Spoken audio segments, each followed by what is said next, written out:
Okay, we're live. Welcome everybody. Thanks for taking the time to join. I know it's really difficult to coordinate across time zones, so whether it's early, late, or a decent hour for you, we appreciate you being here. We'll start with introductions. Ruitao is going to give a quick update on kind of all the numbers and the dashboard of everything going on in Karura right now. And then I'll go through the agenda and we'll get through about 14 slides. It's not too long, and then we'll have plenty of time for everybody to ask questions. So I guess I can start. So Dan Reecer, VP of Growth at Karura and Akala, working on a lot of our kind of marketing and community initiatives. Ruitao, do you want to go next?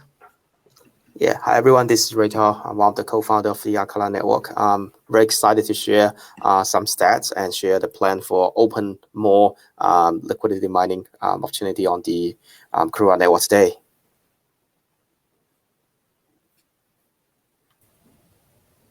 Oh, hi everyone, this is Bette, also calling in from Auckland, New Zealand. Early morning for us, and it's very chaotic morning, which you will know why very soon. Okay, probably I'll get started and share about some progress in the past week or in the past week after our community call. So let me actually try to share my screen. I'm going to go through this really quick and just give a high-level updates on how we are doing with the current Karura network. And before I dig into the numbers, thanks everyone to make this a possibility. This is a 0 to 1 start on the Kusama DeFi. Enabling the DeFi to be happen on Kusama. So we enable the DEX. I think the DEX have been trading for around 10 days, and this is the last 7 days data. A number of takeaway on this chart is that you can see our transactions accounts all growing healthy. The pool of KAR, KSM, this is currently the only pair that we have, is also increasing in liquidity, in value locked. And this pool, while I'm saying spoiling, is also being fueled by all the passionate community members like you guys. We have around 35K Kusama that's currently deposited in the Karura network, and these Kusama are actually losing staking rewards. So thanks for all the brave early explorer here to get into making the DeFi on Kusama a possibility. Soon, I think all this will be. There should be a lot more activity happen once the liquidity incentive is up, and once the liquid KSM protocol is up, there's no longer opportunity cost to move and to play DeFi on Kusama. But nevertheless, to say, even without incentive, without any sort of promotion, and this is purely organic, the DEX do around 12 million volume so far with only one boring pair. And that's why exactly today we plan to open up the next chapter of the protocol, which is the stablecoin, and able to hopefully we can bring this number to another scale. But if we compare ourselves to what currently the DEX on Ethereum, well, it's not appropriate to compare because we are still very early, and also Kusama is a canary network. But that will still put us in a reasonably good position. So thanks everyone to make this a reality, and this is just only the beginning. I think we can make the whole Kusama ecosystem a lot more vibrant with all the primitive that we built. So yeah, thanks everyone. This is the number that I'm happy to share and report for the past 7 days.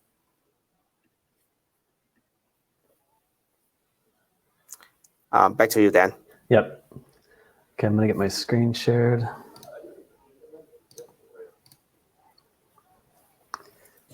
Cool. So the rest of the agenda looks like this. I'm going to give a quick update on where we are in the highest level of the launch roadmap for Akala for Karura, and then a little bit of a mention around what's coming next for Akala as well, if you're interested. We're going to go through the current governance proposals that are kind of on the table right now. Some have been voted on, some are still kind of in the voting process. So Bette will go through that as well as the stablecoin launch updates, and then Ruitao will wrap it up with the liquidity program details, and then how to get started liquidity mining. So here's what the current situation looks like. And everything on the slide, we're doing our best to have kind of accurate placement here in terms of timing and sequence, but there's a lot of dependencies. Many of you probably remember the wait on the Karura crowd loan, and we were always waiting on Kusama. Same thing goes with the Akala crowd loan. We're waiting. All the parachain teams are waiting right now on Polkadot to finish getting everything ready. The Polkadot audit's still going on, so this could shift. But in general, here's where we are. The Karura crowd loan, obviously, we finished that. Karura Swap, the DEX, launched about a couple weeks ago, 2 or 3 weeks ago. And here we are now with the Karura Liquidity mining program beginning, which Betty's about to go through. Liquid KSM staking, the light version, will be going live probably next. ETH and BTC bridges are in the pipeline, as well as kind of a full trustless LKSM launch. And then, of course, we've got the Akala kind of events happening somewhat in parallel to all this. So another Build Akala event that we'll be keeping people updated on. And then, of course, the crowd loan and Akala liquidity program starting once everything's live over there. With that, I'll pass it back over to you, Betty, and you can get into Karura Dollar.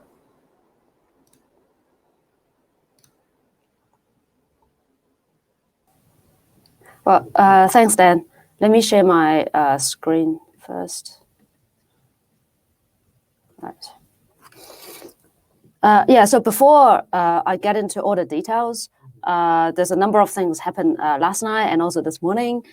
So it is very chaotic and very interesting for me to walk through all of those with you, and also you understand what are the current state of governance, and also why is it important to actually participate or even just take an interest, or how to actually help the network grow, right?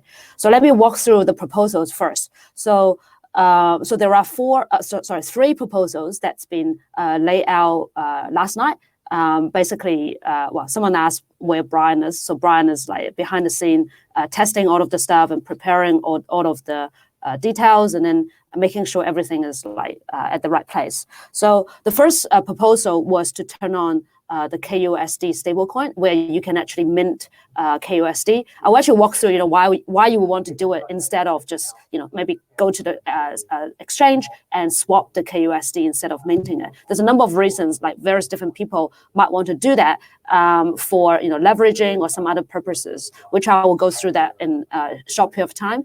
But let's focus on the proposal first. So this proposal is, we actually established KSM as a collateral, and there's a whole bunch of collateral ratios that we laid out. Basically follow the recommendation given by Ganglet, who is the risk assessment team, helped MakerDAO, helped Compound, and various other teams to come up with their risk parameters. Especially the initial ones is very important because, as everyone aware, for the kUSD backed by KSM, you are basically relying on the KSM holding its value so that you can actually mint kUSD.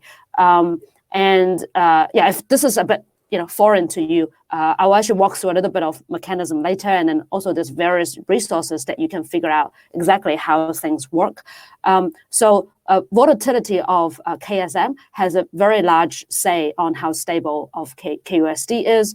So there's a lot of risk involved being the first to launch a product like this. So I think technically it is very novel because no one has ever launched anything like this on a parachain, and then also on a a network of this sort. And then the second thing is no one has ever used KSM as a collateral in a trustless way, cross from Kusama, and also the way that Kusama behaves is also very novel in this market. So based on those factors, it is quite a first of its kind launch. So when Ganglet did their assessment and also a lot of simulation of the data, they come up with all these figures. So let me just walk through those with you. So when required collateral ratio means when you create or mint 100 kUSD, you actually need to put down 275 equivalent value of KSM to back it, right? So this is mostly for safety reasons. If the price fluctuates too much, you won't lose your KSM. You can still, pay it back or add more collateral. But it's more for safety reasons, so that if the price, fluctuate too much, you don't go straight into liquidation, like what happened on the Black Thursday last year. So this is like a safety mechanism for it. And then the second parameter there is liquidation ratio. So if the KSM value, drops below that, so if your collateral ratio is below 225%, then you go into liquidation, right?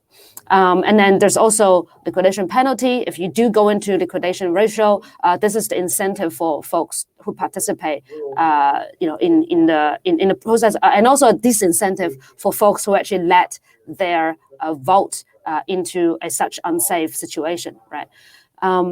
And then the fourth one is stability fee. So this basically is a gauge that the protocol has to manage supply and demand, right? A little bit like your interest rate. If there is too much supply, then you probably lower the rate so that more people can go in and mint kUSD. Otherwise, you increase it. This is one of the mechanisms that we can keep the kUSD packed, for a good ratio. And then the last one is more to do with how many kUSD we want to mint at the maximum level initially. So you can see all of these numbers are very, very, very, very conservative. So these are at the far extreme of all of this stuff. And then we also received a second lot of less conservative, what Gang called moderately aggressive risk parameters. So you can see all the numbers are lowered, like you only require 200% collateral ratio. Liquidation ratio is also lower. So we could start with this, but obviously with the market condition and uncertainty of what's going to happen, it's going to be taking a lot of risk on behalf of everybody else, right? So that's why in the proposal, well, at least right now we thought. We recommend that we start with a very conservative ratio, and then very soon after, if we launch this, and then the launch is smooth, and then the number of kUSD has been minted, this could be like a day, 2 days, 3 days, or a week. If everyone is feel that it's in a good smooth state, we can quickly propose the second proposal, which basically just update the parameters to this more risky but more favorable in terms of capital efficiency ratios, and then continue to kick off the kUSD stablecoin proposal. So those Bette, are the. Bette, can I stop you there for a second? There's a question about the 50% difference between the required collateral ratio and the liquidation ratio.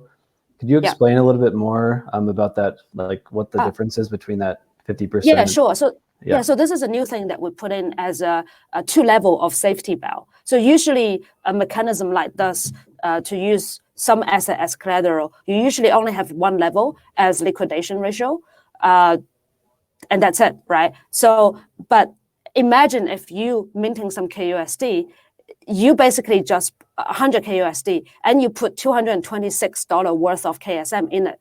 Sure, you are above the liquidation ratio, but if there's a $1 change of the KSM price, you immediately go into liquidation. And that is something, it happened to other people, and then we saw that impact, and then we put in a second line there. So when you create the kUSD, mint the kUSD stablecoin, there's a higher requirement there for the collateral ratio, so you don't go immediately under if something happened immediately after you mint kUSD. So it's just like a extra safety mechanism there. So does that help? Yeah. So basically, if people want to be even safer, say they want like 100% clearance, they would put in 325% collateral. Yeah. So some people would do that. Yeah. Yeah. Okay. Yeah. Yeah, there's also someone means that in the chat talking about this pretty tight restriction, or this is a very conservative parameters. I think we're gonna share that this is a conservative parameter. Even the second proposal is also conservative parameters. So again, we are launching this from a brand new network. It's a brand new parachain. So we want to start with some conservative number first. Start to build up liquidity. Start to build up, for example, the pool of the KSM KUSD pair, and then constantly review to see if we can leave or we can go into a less conservative parameters. I think it's always good to start with safety first, and then gradually monitor the situation and to leave any get into any more aggressive parameter as long as we can do it safely. Yeah, we have the apparatus to do that on chain, right? So all of this, if at some point we feel it's safe enough and also good enough, we can just make a new proposal, and all of this stuff can be updated on chain. And this is also a very good reason why we have liquidity incentive programs, right? Just for this particular reason, we are willing to compensate. So, for folks who come in at this stage, so that, the ratio actually makes sense commercially, but at the same time, we can collectively keep the network and the protocol safe, right? If everything collapses, then with low liquidation ratio, it's not going to help anyone. So that's mostly the thinking behind the scene, but hopefully, if you guys, spend some time to actually go through some of this assessment document, and also there's some readings there. Hopefully, you can, get a sense of that. So I won't go into details right now because we have some time later to actually go through the stablecoin, etc. But I just want to walk you through the process of the proposal, and then in the proposal, there's, usually there's also a session actually explain what the actual proposal is. So, this is a part that, we continue to kind of like help people to understand what's happening. Maybe today, and still we are creating a lot of these proposals, but, I think once we launch all of the stuff and people get familiar, the next collateral or the next ratio, someone could raise it also, right? But at the same time, when you raise something, you also need to go through this sort of thinking, so that not just think about how much money you make, but also think about collectively, am I going to destroy the protocol, or am I going to have a negative impact on the network, because we are all collectively sort of stewarding this network and the protocol together, right? So kind of like, you have some power, but also at the same time, a lot of responsibility as well. So that's the process. So I won't go into those. And then the second thing I want to walk through is after we've got kUSD, the exciting thing will happen, and that is listing KSM and kUSD. So that was the second proposal that was put on last night. And this, for most people, will be quite familiar because we've gone through the practice of listing KSM and KR previously through Bootstrap. If you're not familiar with Bootstrap, maybe someone can share the link and you can read about it. Basically, this is a period of time where people can just add liquidity one side or both sides. You can just add KSM or kUSD or both if you want, and then allow it to kind of consolidate to a price, and also allow the pool has some liquidity before it opens up, right? So those are the main sort of reason to have a Bootstrap. We set the the duration pretty short this time, mostly because KSM is nothing new. So there's not much to consolidate, doesn't need discovery. And also at the same time, there's also already some liquidity on the Karura chain for KSM as well. So we relatively feel that, folks can, get the pool in the right state before we start trading. And also once the trading starts, there will also be incentive program, follow that, which is the next proposal. So that is the pool. And that's that. And then the third proposal, I wonder if this is where everyone is interested in only, is the incentive program. So there's a number of things at play. So they all start at relatively different time as we propose, but I'll tell you, some of this may not be relevant anymore. But this will happen, sometime after the trading starts, and then there are sort of 2 or 3 sets of the program that we provided, which will have slides to show more clearly. But at a high level, we have incentives for KR and KSM pool, and we also prepared retrospective airdrops. But the retro airdrop is not like mandated on chain because they go through different mechanisms. So this is more airdrop to say, thank you guys for being, early sort of adopters embraced a lot of chaos, and also foregone a lot of other opportunities that you could have used your KSM for. So just as a way to say thank you, there is a plan to retrospectively airdrop. But at the same time, going forward from the incentive program starts, there will also be KR and KSM incentives to help us to grow the community and also kind of maintain the liquidity in the pool. So that's that. I'll go into details a bit later. And then the second big category of the incentive is KSM and kUSD pool. So there's also actually quite juicy rewards. Actually, this is per month, right? This is not total, per month. And the program is likely to run 6 months. And then so as a liquidity provider, then you actually get triple dip, right? This is very interesting and also cool for the kUSD pool LPs, because you not only will get all these incentives, which is added by us to help grow the liquidity, but also built into the protocol, you also get trading fees as usual. And the third thing is you also has this extra APY provided by kUSD stablecoin, because if the kUSD continue to be minted and then be added to the pool, and then the pool can also provide liquidity when liquidation happens, which in a way also helps stability. So there's a little bit of share, kind of like amounts or the protocols and how they work sort of kind of collaboratively. So so this is a long proposal, so you can actually go into detail and understand all of those numbers. I try to put exact numbers as well, so you can actually learn the process. And one more thing, if you have yes. questions on this, I think Ruitao is going to be covering this in his slides later with kind of exact like charts and everything like that. So we'll go into more details soon. Yes.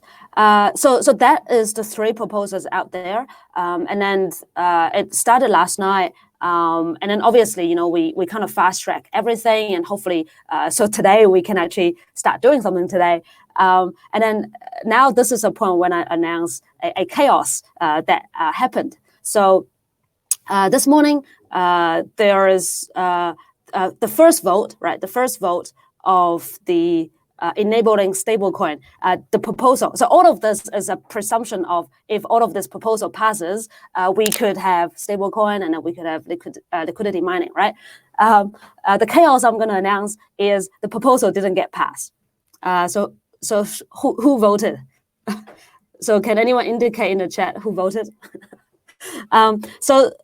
This has turned out to be quite a positive thing because. Okay, let's look at the stablecoin vote. So this is the stablecoin vote that didn't get passed, right? So if stablecoin didn't get passed, there won't be any kUSD, and then the pool will be kind of like meaningless, and then the incentive program won't start until all of this is in place, right? But this is a very good sort of I guess case study because we.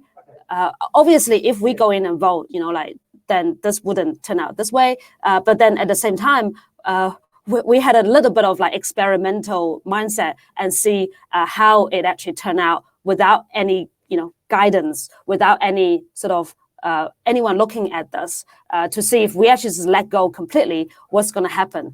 This has lower consequence because if this doesn't get passed, if everyone wants this to happen, we can just raise another proposal.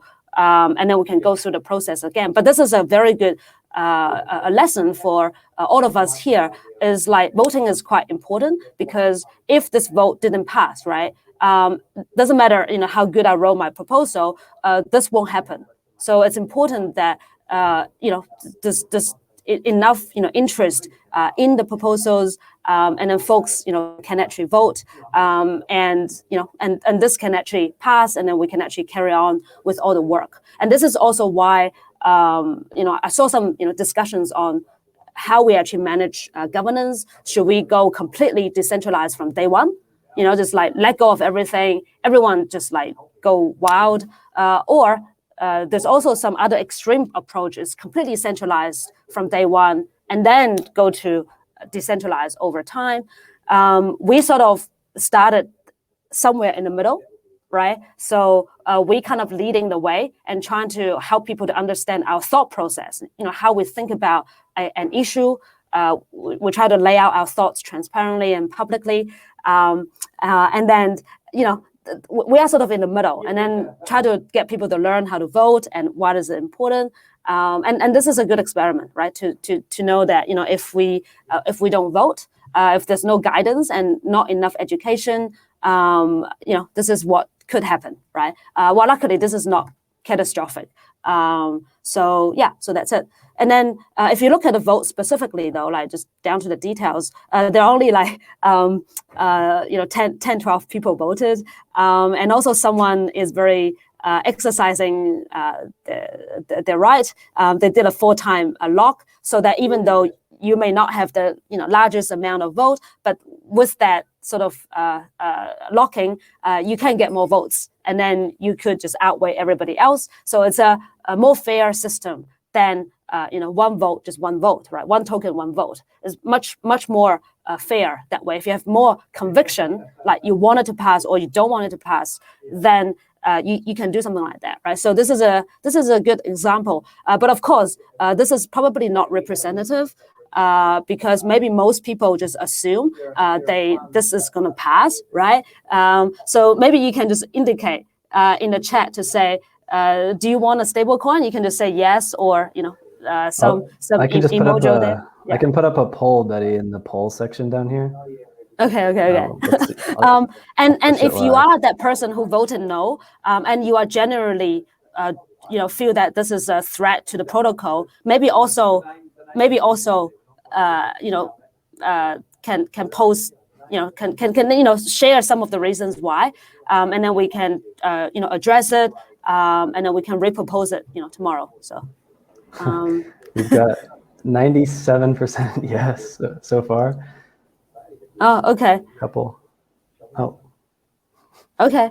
So the number of things at play. So it's like maybe everyone is thinking the same thing. Like, I want to vote yes, but maybe the next person is going to actually vote, right?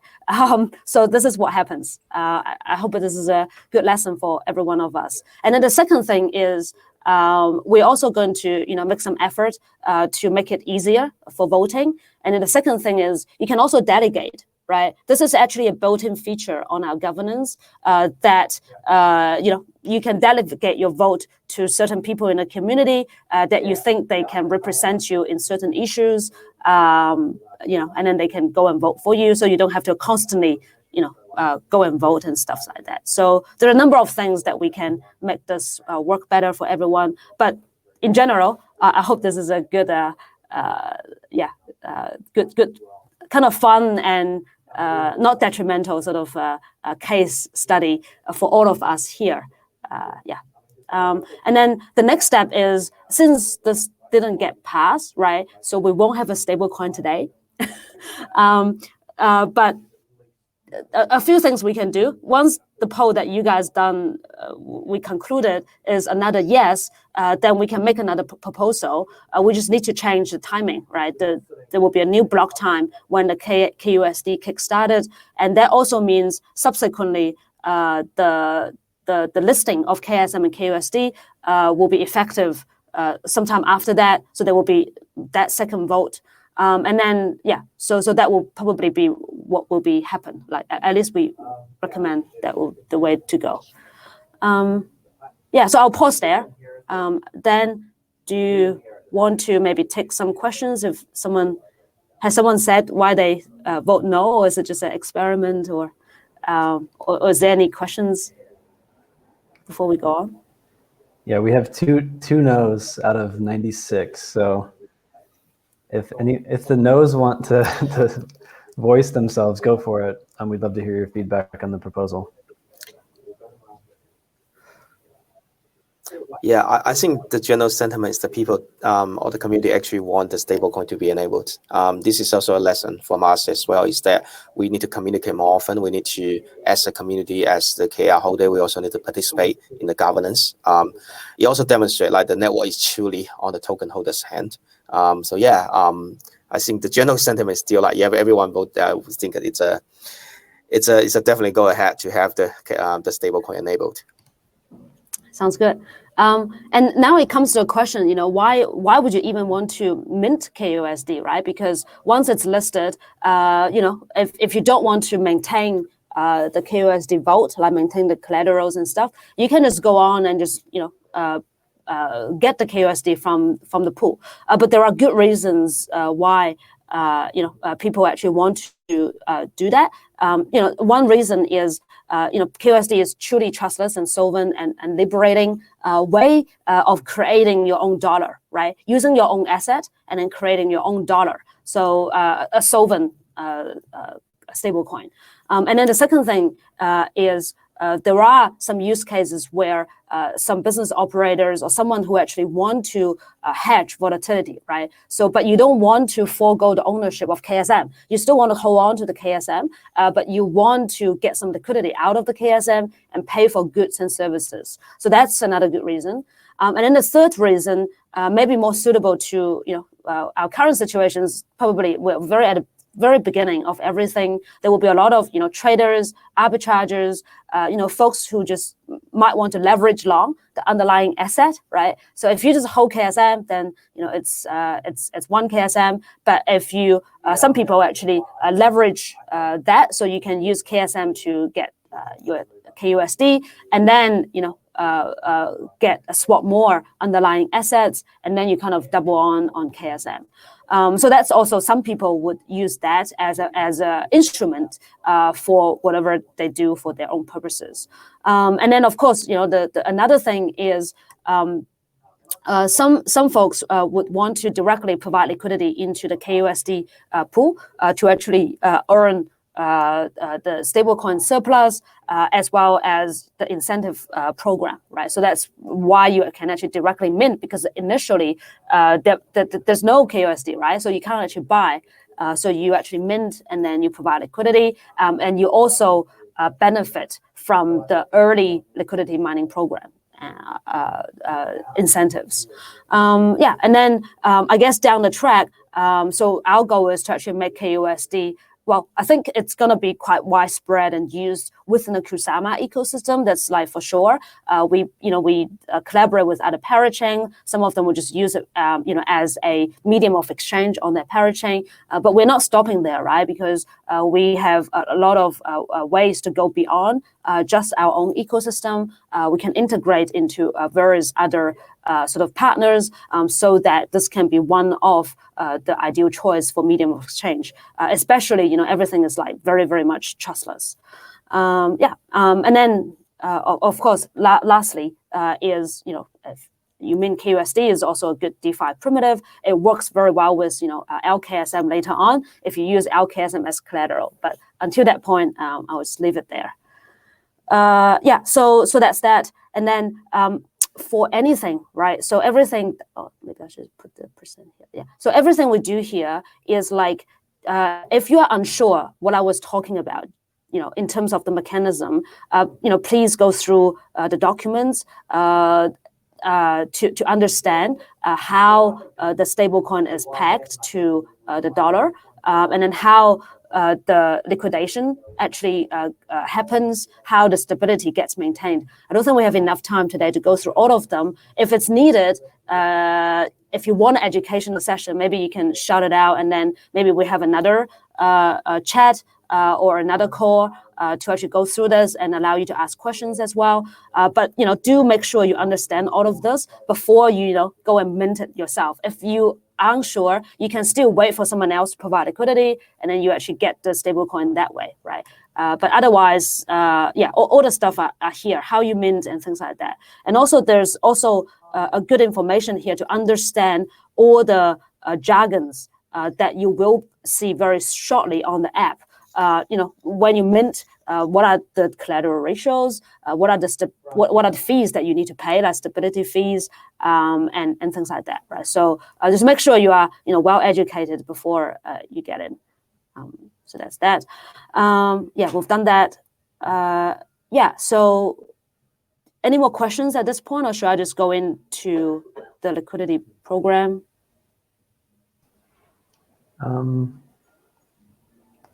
We're at like 37 after, so maybe we just go through the rest and then save some a lot of time for questions. Okay. Yeah. So so I'll go through this slide. Maybe Ruitao, you want to go into the details of the numbers after me. Otherwise, I've been talking all the time. Yep. Yeah. So I think at high level, this is probably reiterating why we do a liquidity program. I think it creates a virtuous cycle so that when there's more liquidity, there will be better trading experience, so lower slippage, and then there are more fees being generated. And then there will be more traders. So it creates a good cycle just within the Karura swap itself. So the LPs benefits, traders will be really happy with the liquidity in there as well. So that's one of the reasons for that particular protocol, but there's also inter-protocol benefit that we want to create. So create this virtual cycle amongst all our protocols, like the stablecoin, the DEX, and also later on the LKSM as well. Because if you have better liquidity, when kUSD needs to be liquidated, you have a better source of liquidity to maintain the stability of the kUSD. And also, if the kUSD is doing well, there will be more surplus to share to the LPs, right? So it becomes like inter-protocol is also a virtuous cycle. So hopefully our liquidity program can help accelerate that process. And then the third thing is, this is also why now we start the KAR and KSM mining program, as want to foster a long-term and sustainable community, and this is why we have a bonus loyalty bonus program as well. So yeah, so without further ado, Ruitao, do you want to take over this? Yes. Let me share my screen. Oh, do you want to just use my screen or? Oh yeah, maybe I will. We can just use your screen. Let me stop sharing my screen. Okay. So I think the very first slide is the KSM to kUSD pool, and this is essentially the bread and butter of the Karura network, I would say. The more KSM, kUSD pool, the more better pricing we can offer for one of the perceivably most popular trading pair that will be happening on the Karura, on the whole Kusama DeFi space. Essentially, if you check Uniswap, I mean, one of the most popular trading pair will be USD, USDC, USDT, or DAI versus ETH. So this pool is actually one of the most popular pair that we think we should incentivize and to grow the depths on this pool. This pool also signify how dense the stablecoin, the system is, because as you might follow our design, if the liquidation needs to happen on the stablecoin side, the liquidation could hit this pool in order to provide a solvent system. So the numbers here, we need to make it very clear that liquidity mining on Karura is slightly different than liquidity mining on other Ethereum protocol that you might be familiar with. So we call this a triple dip. So you can actually liquidity mine with multiple sources of income, or multiple sources of APY. So the very first core APY would be about 112,000 KAR per month to be dropped into this pool. The duration will run for 6 months. We might the team might adjust this number, depends on how fast or how the market responds with the growth of this pool. The second tip is that as you provide liquidity into this pool, you will be earning 0.3% per trade as the trading activity happens on this pool. So again, this is pretty standard on Uniswap as well. The final tip that you are able to earn is the kUSD, what we call the DEX saving rate, the surplus share. By minting kUSD, there's the stability fee, and then if you provide liquidity to a kUSD related pair, you are able to get part of that stability fee back. So this is mainly what we call the triple dip. And Bette, can we go to the next slide to share a little bit of the numbers that most of the DJ will be looking for.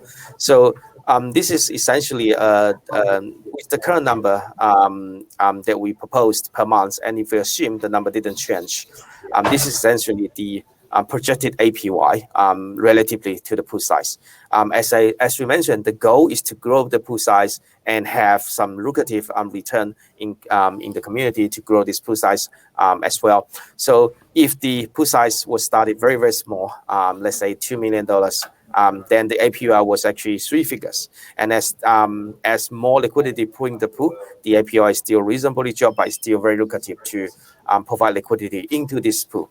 So this is essentially an alpha league or an opportunity for you to participate in this program early and to grow the pool size with the whole Karura community. The better the better liquidity is, and the better the trading slippage is for the kUSD, the better for the whole ecosystem, and the better for the confirmation of the valuation of the network. So this is essentially a way to look at how we would like to incentivize and grow the pool size to a reasonably size that we can have a more meaningful economic activity happen on top of the Karura network. The APY here also considering that as KSM, currently we do not have the liquid KSM yet, which will be coming up very, very soon. Also, the APY here is to consider otherwise the loss staking reward that you will be the liquidity provider would be sacrificing in order to contribute into this this pool. So this is taking into consideration of the staking reward opportunity cost, the pool size, and we come up with the number in the charts. And so this is essentially the number to share. There's also a royalty program to talk about how you are able to get more by staying within this pool. Bette might have better information on how the royalty program works. So Bette, would you like to share how the royalty program works on how you can start loyal to the protocol and you can earn more on the actual KAR distribution? You're muted.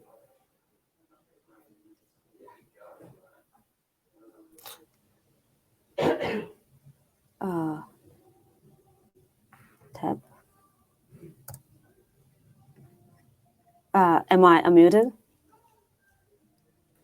Hello? Yeah, you are. Oh, okay, cool. Sorry. Yeah, so I think it goes back to the goal for why we even. I mean, the challenges that we have to run liquidity mining program, right?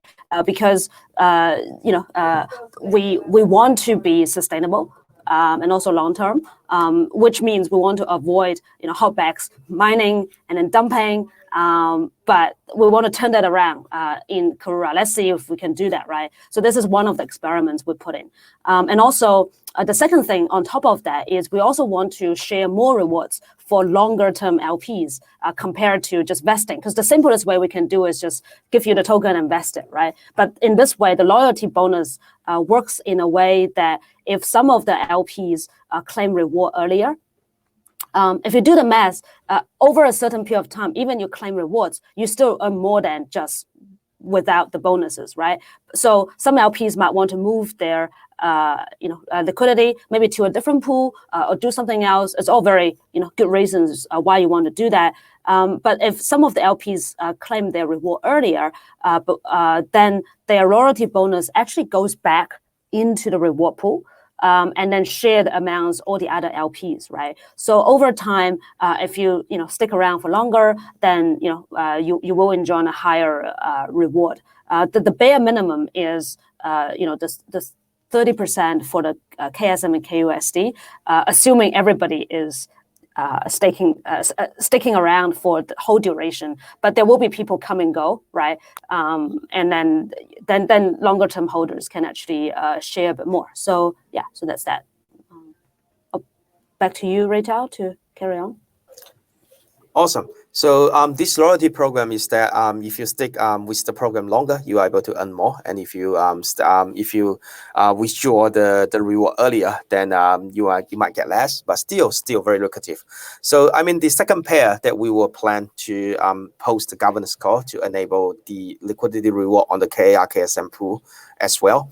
But before we adjust the KAR to KSM pool, as you can see, currently there's already liquidity in the KAR to KSM pool. And these are the brave early adventures to help to bootstrap this Karura network.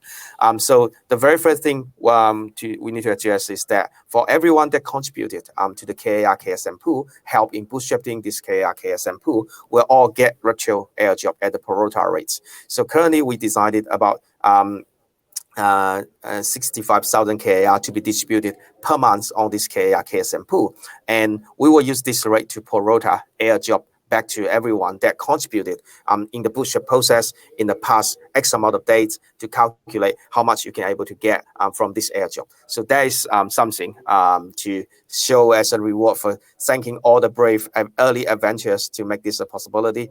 So this is actually, and back to the topic on the KAR KSM pool. The reason that we would like to have a KAR KSM pool is to have liquidity on the native token as well. And this is something that's a way as the community contribute and to build confidence in the whole network. The pool doesn't need to be the KAR KSM pool doesn't need to be as large as the kUSD to KSM pool, because the kUSD and KSM pool is the most traded pair. It also serves as the safety reserve for the let's say for the kUSD being issued using KSM's collateral. So we decided on this pool in a relatively reasonable APY as well. So Bette, could you go to the next slide? So yeah, the APY numbers, if you take consideration of, hey, there's one pair of KSM you need to give up opportunity cost in order to participate, and the other KAR pair that you can able to, you might already obtain. So this is the APY relatively to the pool size. So currently the pool size is sitting at 6 million, as you can see there in the dashboard earlier that we shared today. We hope to grow this pool to a reasonable size as well. But for now, if you get into this pool, the APY will imply at this second, we imply APY of 70%. So hopefully we can grow this pool as a source of liquidity for the native token as well. And in this pool, we think it's more to, it's a much better idea to promote long-term commitments, long-term liquidity providers. So there's also a loyalty program. The loyalty program will run, and with a 50% loyalty bonus if you stick and stay with this pool for the duration of this program. So that's essentially the other pool. So currently we have these two pools that are planning to go through the governance and to enable the incentive for both trading pair. And once we release the liquid KSM, which is another game changer, I will assume, then we would provide similar incentive according to the opportunity cost, calculating and what pool size it's reasonable for the protocol, and then we'll come up with another set of proposal of governance call as well. So that's pretty much the sharing of the liquidity mining and the APY numbers for us to get into the next stage of growing the Karura network. I've already unstaked some of the Kusama in order to get into this program. So again, not financial advice, but if you think this number makes sense to you, you can start contributing to the pool and start to join it. When the protocol enables the stablecoin minting, if you think you would like to contribute, this is where your opportunity to grow the Karura network into the DeFi foundation of Kusama. There's Oh, no, Ruitao, you finish first before I do a disclaimer. I think that's pretty much the summary of the liquidity reward incentive program, the proposal that we share with the community. A lot of questions have been asked regarding the circulation supply. I think we need to adjust that, and we need to answer that later on. But Bette, if you have any other topic relating to liquidity mining, we should also share. Oh, no, I just have a couple of disclaimers so people are aware of all the stuff that we provided here. So firstly is like all the rewards numbers here are inclusive of the loyalty bonus. And then the second thing is this says indicative APY. So it is indicative because there are assumptions of where the KAR price is at. And that's sort of how we calculate versus the pool size, right? So, instead of blindly just trust the chart here, we've provided enough information, I think, that you could extrapolate all of the stuff and then put in different parameters, right? So you can have your own sort of understanding of how the APY plays out for you and your situation, and also based on different assumptions as well.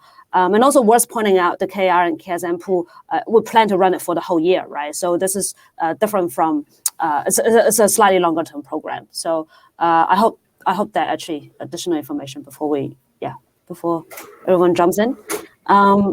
Should we answer those questions, Ruitao, first? Yeah, I think, yeah, definitely. I think we'd like to share the actual circulating supply. So people have been asking that. Actually, Bette, can we go to the Alkala Network's Karura token page?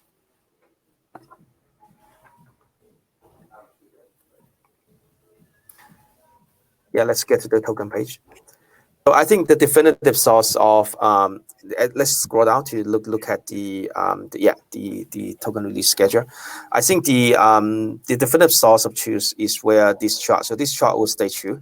That means there's some by the end of this year, by the end of the it's on July 2020. 2022, the circulating supply is very close to, I would say, 38%, and that's the whole release for the whole year. As you can see, some of the tranche, most of the tranche of the liquidity coming from the very first year's reward. The very first year's reward, including the power chain reward, which is 11% that we already disputed, and the vesting is already applied, 30% upfront and 70% per block. The liquidity mining program that we just shared, it's always the plan to inject another 6% of the total supply into the very first years of liquidity mining program. As you can see, that we opened the very first 2 pairs, and those is the numbers per month. And as more pairs open, there'll be more liquidity mining incentive to inject. So the majority of the circulation coming into the reward part. The early backers and the some of the early contributor to the ecosystem will start to invest as well. So this is the definitive reference to check the circulating supply, and you can see the circulating supply is also changing every single day because there's also a reward being released every single day. But ultimately, by the end of this year, that's around 38% of the total circulating supply. Currently, CoinMarketCap and CoinGecko and Subscan, they do not have the correct circulating supply. The reason being, there's actually 2 reasons. One is that, especially on Subscan, some of the tranches, for example, the foundation holds some tranches. The foundation have some tranches, and some of the distribution that we are planning to distribute, for example, the 60%, the 6% of the liquidity mining reward are still considered liquid at this stage, because we need to put it into a vest account, for that to reflect on Subscan. So you can see that 6%, even though they say it's liquid, it is not, because you can only get liquid when there's governance process to enable that. But I think as we getting more of those tranches into the vesting on Chen, the Subscan number should start to follow and reflect what's the true circulating supply is going to be. So once that is getting too close, we will then work with CoinMarketCap and CoinGecko to make sure you're also reflecting the live circulating supply changes every day, if we can do that. So I hope that answered the question of like what is actually the circulating supply. It changes every day, and by the end of this year, that's 78%. That's 38% of the total circulating supply. And Ruitao, since it's changing so often, like if you were to give one place that's the best place to go to check the live, like current circulating supply, would that be Subscan? Yeah, I think it will be Subscan once we adjust and locking all the tranches. Yeah, once it's all fixed, because okay. Because right now they're not like reflecting the real circulating supply. Yeah. Okay, so right now there's not like a great place to go quite yet. Right now, basically you can just follow this chart because it doesn't change that much, right? And then once the APIs and the on-chain data is fixed, then all of those were actually fixed, because they try to be fancy and use the direct Subscan API to read the data, but those data are not corrected, right? So that's why everyone is getting the wrong number somehow. So yeah. Okay, so I think right now, referring to this chart, if you want to understand how things is going to change, and then once we fix stuff, we can just tell people, right, it's fixed now, and then you can go to these places to check. Yeah. And one more thing that I think would be helpful before we go into questions would be, like, given the vote the vote outcome today. I think people are wondering like maybe exact timing or close to exact timing. Like when can we expect like the stablecoin to potentially go live, a new vote? If that passes, what are we looking at in terms of? I know it's only days, but yeah. We've kind of laid out all the details now, and then we know what the community actually feels, right, through the poll that you did. So we're just gonna repeat the process as we did last night, and then once we raise those proposals, there will be exact block there. So I think, so we need to repeat that process again first, and then those blocks will come out, and then people will know exactly what time each one of those will happen. But the sequence will be turn on the kUSD maintain first, and then probably certain block after that, like we can make it like 2 hours or whatever. Then the listing will happen, and then maybe a couple of hours or whatever, and then that's all defined by blocks, and then the incentive program will happen, right? So we'll have those exact block number once we raise those proposals. Yeah. Cool. Is it worthwhile going through the process of how you can even participate? Yeah. So there are two categories, right? So if you are asking about retro airdrop, there's nothing you need to do because it's past event. Like if you are a early LP, you are. If you are not, then don't worry. There's new stuff coming, so there's no point, rushing and doing anything right now. So if you are, past LP, we're gonna look at the on-chain data, which is very easy, and then we'll just like retro drop to those people. So you don't need to do anything. You don't need to stake. You don't need to do anything because if you hold LP tokens at a certain point on the blockchain, the data is all there. So we will just like do that. So no actions need to be taken for retro drops, and then. If you are participating in liquidity mining, like this new incentive program, once it's turned on, these are the steps, right? So firstly, you need to become an LP. Do understand the LP risks and stuff like that first. But you need to become an LP, which means you supply liquidity into the pools, or you go to the Bootstrap program, which you also claim the LP tokens in the end. And then the second step is with those LP tokens, you actually stake them. Back into the pool. The reason staking is important is with just the liquid LP tokens, you can transfer them, you can trade them, you can withdraw liquidity very easily. So it doesn't actually achieve our purpose of locking in the liquidity and then helping the liquidity bootstrap to happen faster and increased adoption, right? So that's why the staking step is important, that only if you stake the LP tokens, then you will enjoy the loyalty bonus, and also if it's kUSD pool, you also have kUSD's surplus. But if you only is for earning fees, you don't need staking, right? This is only talking about liquidity mining. So once you've done that, if you do want to withdraw it at some point, you can just go to withdraw. I think there's a button there that you can unstake and withdraw at the same time with one transaction. But of course, you can unstake and then decide what to do with it because you can, once you unstake, the token will come back and then you can transfer them to other accounts or just withdraw liquidity or do whatever with it. So these are the sort of the steps available. Yeah. I think that's the end of it. Someone asked if they can stake right now. No. So you have to wait for the liquidity mining program to begin. Yeah. Okay. Well, we've got 50 questions. It's been an hour. We've covered all the topics that we wanted to today. So if you have to go, feel free. We'll stick around and get through as many of these questions as we can. Usually there's a lot of repeats. So I'll just start from the top, whatever's been most upvoted. If you have other questions, at this point, it's most likely that it's only going to get answered if you put it into the ask a question box here. So feel free to put it in there.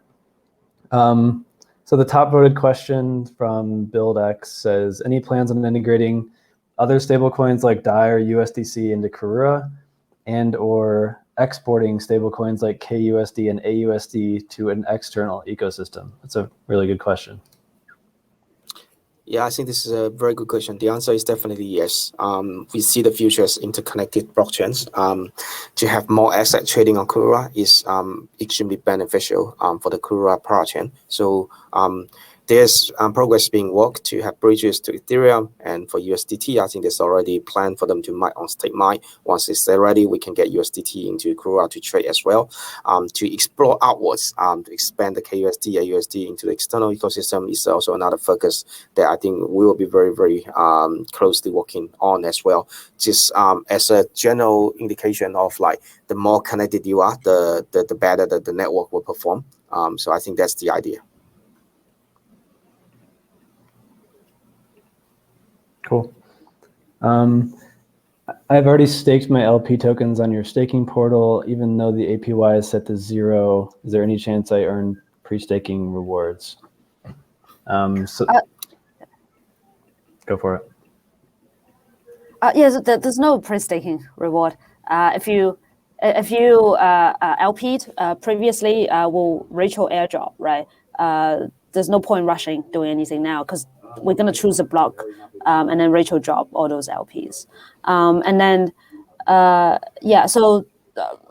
now you see there's 0 APY because no programs got turned on, right? So the timing, I don't know exact timing, but we're going to redo all the stuff today and then make the proposal. So it's likely tomorrow, similar time, like this time, it will actually go live. But yeah, once we've done that, we'll just publish that and then so everyone knows.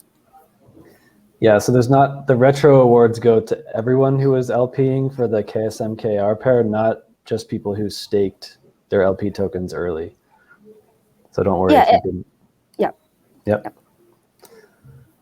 Okay, so this person wants to know more about the exact detail behind the mechanism of Karura Nakala's stablecoin pegs and how that works. Yeah, sure. So on a very high level, it's trying to peg to a dollar, 1-to-1, right? And then the way that it does it is it's a little bit like getting some cash out from collateralizing your house, right?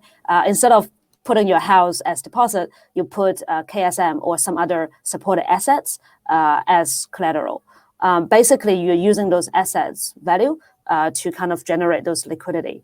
And then obviously, then you will ask the question, how do you maintain that stability? So there's a number of things at play. So first of all, I've mentioned there's a stability fee. So that's basically a little bit like if you take out a loan from the bank, there's interest rate, right? This is not a loan, but this is maintain kUSD, but we still use the similar mechanism where using the rate to adjust supply and demand. So if you generate kUSD requires you to pay a really high rate, right? Imagine your interest rate goes up, then will be lesser people, hopefully, to actually borrow, right? So that is sort of the one of the gauges.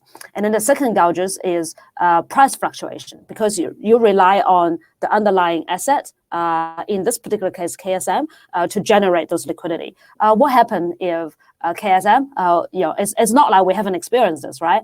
So KSM could just, go up and down, fluctuate dramatically within a day, within a few hours. That has happened in the past. So that's why we took that into account and Ganglet come up with all those collateral ratios. So if that actually happens, right, it will actually make your position very unsafe. So because, for example, you originally have $200 worth of KSM in the vault to mint, say, $50 of kUSD, all of a sudden, KSM, collapsed, unfortunately, God forbid, and then all of a sudden, your $50 kUSD may not be backed by enough KSM in there in terms of value, right? And how do you deal with that? So this is part of the stablecoin mechanism. Is it will automatically to evaluate the unsafe position every block. You couldn't do this on Ethereum, just a disclaimer, because on Ethereum you rely on a server that run by somebody that monitors the system. Oh, is the longer still safe? So for us, because on our chain, we have off-chain worker. So every block, we are able to, on the blockchain, monitor whether the position is safe or not. If it's unsafe, it will immediately send a transaction. So no one has to do that outside of the system. It will just send a transaction, and then it will go into a liquidation process. And then how do we liquidate? What does liquidation mean? Liquidation just means you can convert some of those KSM that you locked as collateral into kUSD and then pay it back, right? So that you still have some KSM left, and then you can take it back, so you don't lose everything. And then that liquidation, if you go deeper, we use a hybrid mechanism. So it will actually go to liquidate, like sell off the KSM on the Karura swap first. If the liquidity is good, slippage is good, then we will do the liquidation there, because it's fastest way that we can make sure that people don't lose too much or can maintain their collateral. If that doesn't work, if it's a huge amount that we need to liquidate, we also have a secondary mechanism, which is auction. Right? So auction is great in a way that you can get the best price, basically, but it's slower, right? That's why the Black Thursday, the maker situation, it didn't quite work out with auction only, because it's, the Oracle didn't work out, and then the auction didn't work out, and it's slow, so it didn't quite respond to the sharp price fluctuation really well. So that's why, we have, new ways to actually make sure. One is this is all automatic. The liquidation process is automatic, so it's fast, and also added the Karura swap to help the process. So we can liquidate as fast as we can to maintain the solvency of the entire platform. So those are the two main mechanisms. But of course, on top of that, Oracle is like key, very, very key to this entire process, because all the sort of the price that I talk about is all rely on oracles. So we also have resources on what our current Oracle situation is, and also where we are going also. So do have a read of that. One of the things that we improved is we make Oracle transaction a system transaction. So we don't have the problem today. Imagine one day, Karura is so busy, like Ethereum, right? And then what happens if the block is congested? What happens to my Oracle price feed?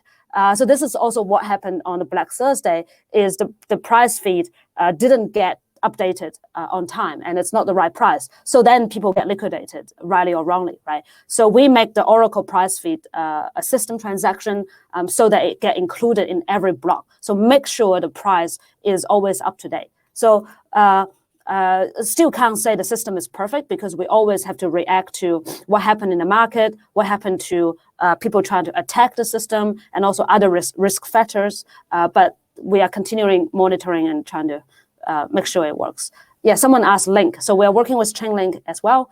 So the infrastructure we build is open to any Oracle provider. So Chainlink can come on and also make Chainlink price feed a system transaction, and then be able to supply that to the applications as well. So it's all open to all. So yeah.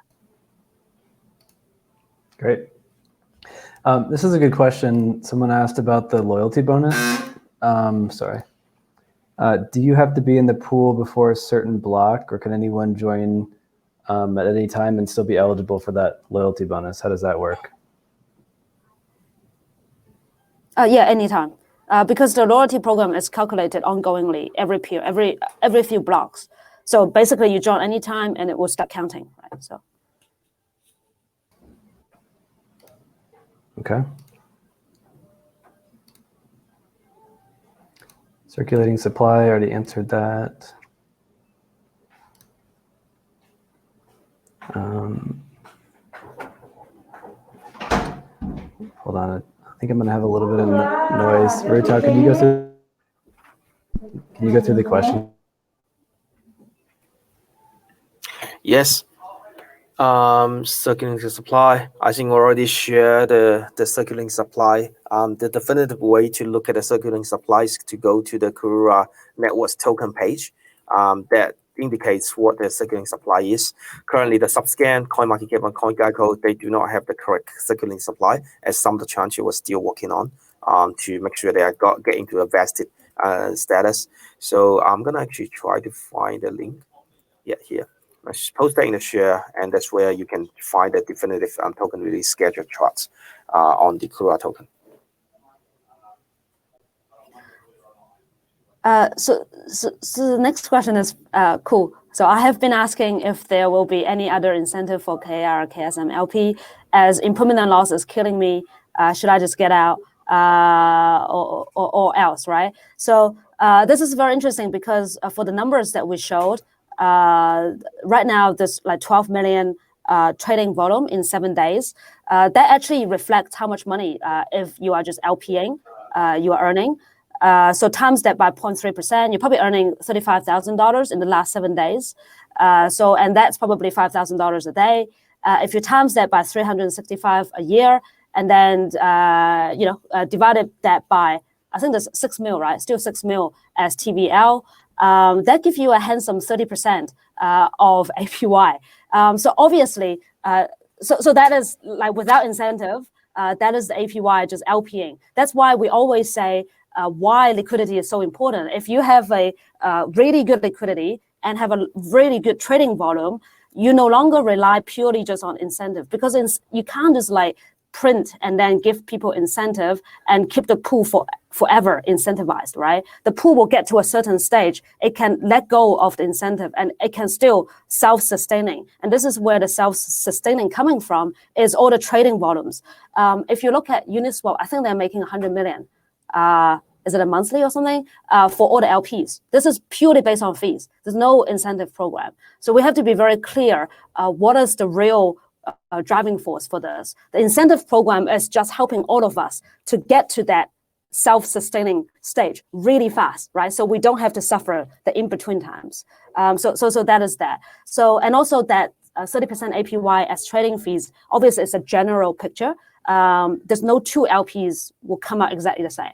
Like the time that you go in and LP, and then the exchange rate that you go in and out is different from different LPs, right? So so you should go into a little bit more learning, how the losses actually realize. If you don't cash out, there's no losses, right?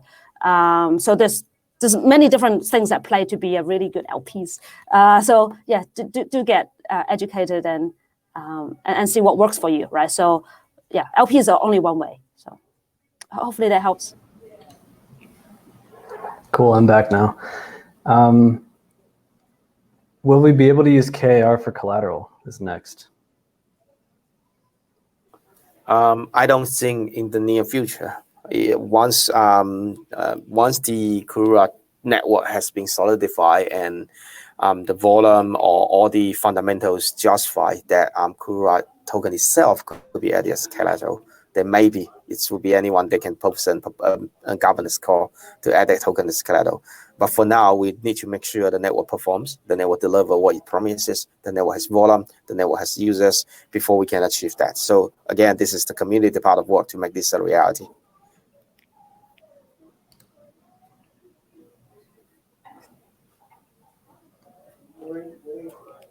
Lots of circulating supply questions.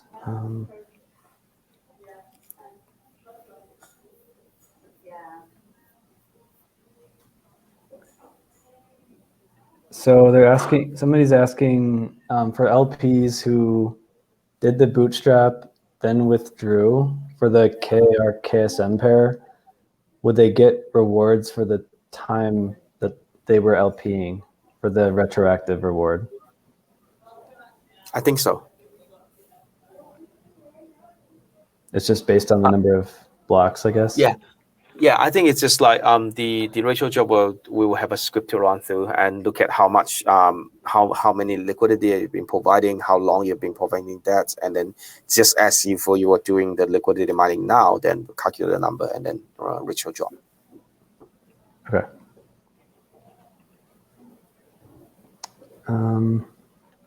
When will the NFT reward be distributed? Maybe the next runtime upgrade, I assume. We had the NFT module enabled. Yeah, but we haven't distributed it. Maybe another proposal, I guess. Yeah.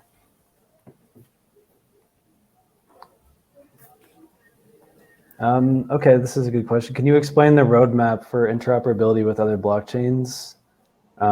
They said besides ETH and BTC, but maybe you can start with BTC and ETH and then going on from there to other chains, I guess. Yeah, I think we're already working on a chain to connect to a bridge to connect to Ethereum. So there'll be interconnected value between Ethereum and Karura, and ultimately later on Alkali as well. For Bitcoin, there's already a number of other projects working on that. We are also working with the BTC team to connect Bitcoin as well. So those has been all the progress being made so far. On Ethereum, there's also, once you have the Ethereum bridge, there's also other type of Bitcoin that could be transport and can be transferred into the Karura network as well, such as WBTC, SBTC. There's many other BTC are on Ethereum on Variety. In talking to connect to other blockchains, I think there's like two types of blockchain we should definitely connect to. I mean, the very first blockchain that we need to connect to is all the other projects. I've been working with pretty much all of them to make sure that value can be circulating within Kusama itself. And this is actually the truly trustless bridge between different projects. And for other networks, for example, such as other promising network, Solana, Neo, whatever, the incentive, I think the goal of the network is always to connect to as many network as possible. That's always the goal. We believe in the future for all interconnected blockchains. As long as there's capacity for us to work on those, as long as there's the right opportunity for us to work on those, I think we'll keep expanding and connect to multiple blockchains. Yeah, and also to mention Compound as well. Mm-hmm. Yeah, there's also Compound Gateway that we already have a relationship working with them to have a Starport. That is considered another inter-blockchain communication. Yeah, this is something that I recently been trying to say more because it wasn't very well promoted that Compound is building their independent chain using Substrate. So Substrate is the framework that we use to build Karura and Akala, and every parachain is using it in the Kusama and Polkadot ecosystems. It's the framework that Gavin Wood and his team created for building these blockchains. And the Compound team, I'm sure they did this whole analysis of all the options they had, and they chose Substrate as well. With Substrate, you don't have to actually plug into Kusama or Polkadot. You can run it as an independent chain. So that's what they'll do. But of course, that'll make it easier for us to work with them. So we'll be bringing Dot and Liquid Dot, and we'll see what happens with the Karura roadmap as well. But yeah, we're excited to get that bridge to Compound chain as well. Good question, Filippo.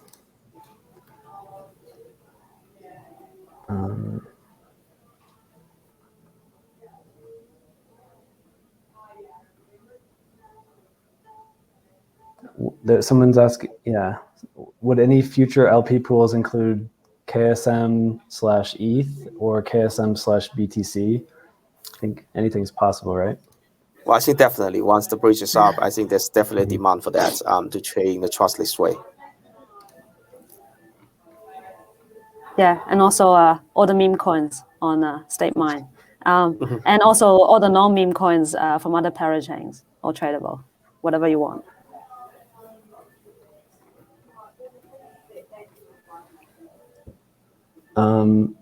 This person said they saw my tweet about Polkadot.js needing a UI improvement. Will Karura be getting involved in trying to improve its UI? I think my answer is there's a couple answers here. So one thing, there's a wiki that is kind of a community-led wiki that I'm contributing to, and a couple of our teammates are contributing to. The point of this wiki is kind of to help people with the Karura apps, and one of the things we did was built a flow for people who are brand new to Polkadot.js. So we're explaining what Polkadot.js is, how it's different and similar to MetaMask, and then bringing people all the way through the flow without ever having to go to the Polkadot.js website. So that's one way of kind of improving the onboarding process. Since I'm expecting a lot of people coming because of the Karura launch, we should hopefully see a lot of new people coming to the ecosystem. So that's one answer. Number two, I know just at ETHCC a couple weeks ago, there was a team I talked to there that's actually building a new new version of Polkadot.js. So there's them. I've heard rumors of a couple others. So I think there's several teams out there trying to solve this problem of the Polkadot.js usability challenges for end users. I think it's great for developers, but there's definitely some things we can do to improve, especially since everyone's so used to things like MetaMask. But the difference here too that we all have to understand, Polkadot.js is a great tool, and it's extremely complex because MetaMask is a browser extension for one blockchain. On Kusama, these tools have to be built to be able to scale up to 100 or more different parachains or blockchains that can be used and interacted with using this extension. So it's a very difficult problem to solve. But we're so early in the kind of the history of Kusama and Polkadot that this will surely get figured out soon.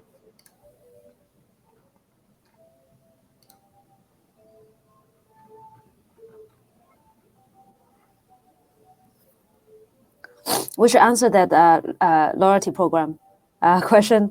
What if people? Yeah. Go ahead. What if people join during the middle of the 1 year period of the loyalty program?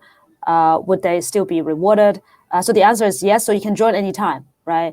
The timing is only the timing difference is only may affect how much you may earn, like because if you join at a different time, then the liquidity will be different at that point in time, and then the APY might be different. So that's the only thing.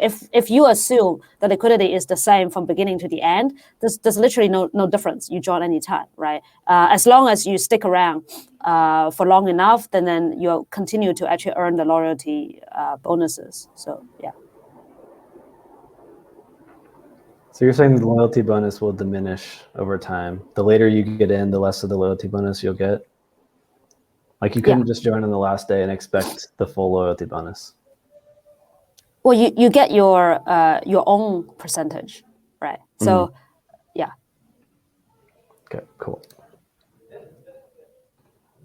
All right, we've got a lot of repeats in here now. I'll choose just maybe one or two more.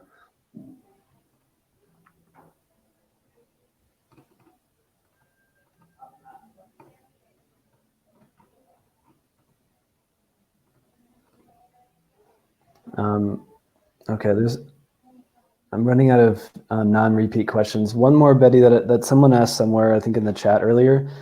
Could you talk a little bit about the plans within the Karura app's like governance tab? I know some people were saying like it's hard to vote. I know our team is working on a voting guide, I think as we speak, just to help people through the process. But is there plans to bring some of this into the governance tab within Karura apps? Yeah, for governance, there are a number of thoughts, right? So we are at an undecided stage. So obviously the tools available currently, there's Polkadot web app that's usually on the forum that we post. You can just vote there directly, right? Because that is provided by Polkadot. We can't manipulate it. It's a good third-party application that can participate in the Polkadot app. And then we also have a tab on our app which shows very rudimentary information on the governance. So that's also an option. Like if we want to improve the UX, and then so can display more discussion information, and then people can also vote from there. That's another option, but that shouldn't be the only option. There's also a Polk Assembly, and also one other service provider that does this voting for the substrate chains. So there are a couple out there that we could also commission and use. And we haven't decided which one that we actually dedicate to go to. There's a number of things that we are thinking. One is like those services are not free.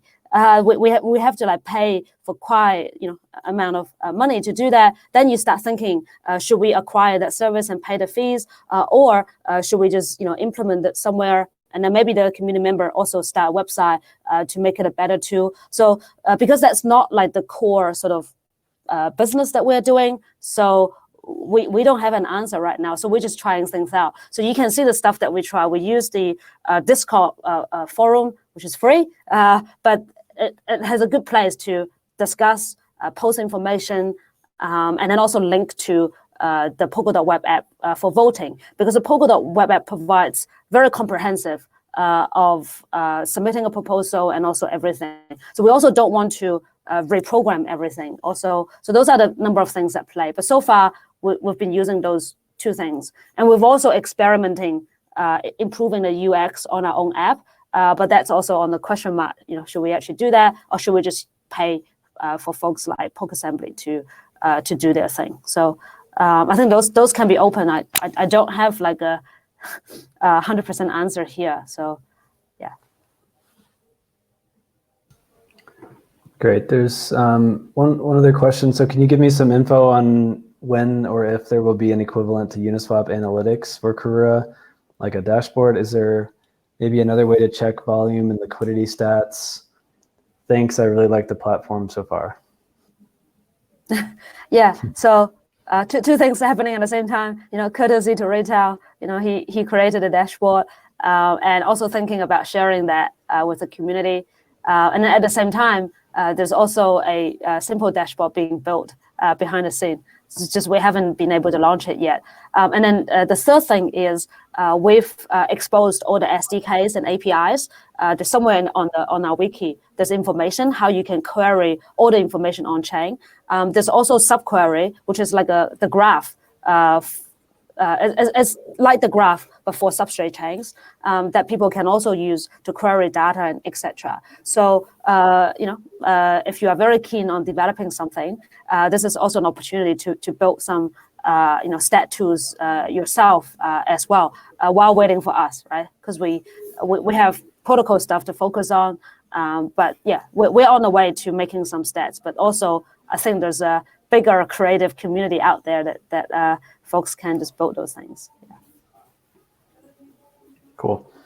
There's a lot more questions, but most of these are repeats. So what we'll do is go through these and try to get some answers out to people if there are some questions left that weren't repeated. But it's been an hour and a half. There's still quite a few people on the call. So let's wrap it up. This will be This has been recorded this whole time, and this is going to be posted onto YouTube pretty soon. So look out for that if you want to rewatch it or share it with anyone. We'll just continue communicating every step of the way. You can watch, of course, the Karura account. Bette's been doing a lot of these kind of summary posts recently around the governance and voting and all that stuff. So keep an eye on all the Twitter accounts. Keep an eye on the Discord. We'll be kind of with you guys every step of the way. But we really appreciate the time. It's not easy to carve out an hour and a half of your day, and clearly you guys are very passionate and excited about this, as we are. And yeah, thank you. We'll talk to you all soon. Have a good day or a good night. I'll go vote tonight. We'll post it out. Please vote. All right. Bye.